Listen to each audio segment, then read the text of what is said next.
Hey there, fellow travelers. If you're gearing up for an adventure in 2025, the Post Office Travel Card is a game changer for hassle-free spending abroad.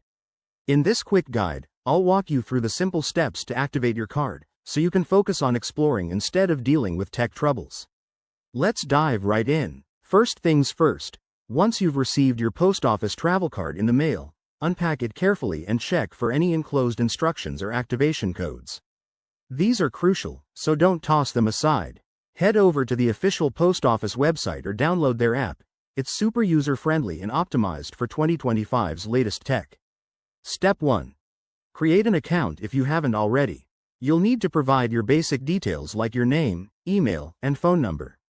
This helps keep your card secure. Once logged in, look for the Activate Card section. Enter your card number, which is usually on the front, along with that activation code we mentioned earlier. Next up, you'll verify your identity.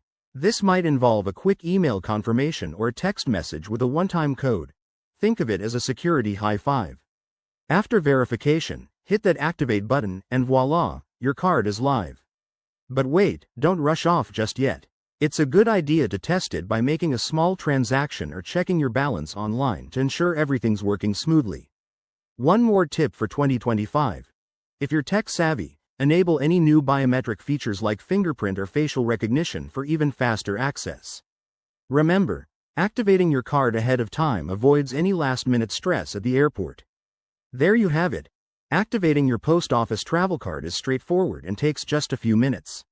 If this helped, give it a thumbs up, subscribe for more travel tips, and let me know in the comments if you have any questions. Safe travels, and see you in the next video.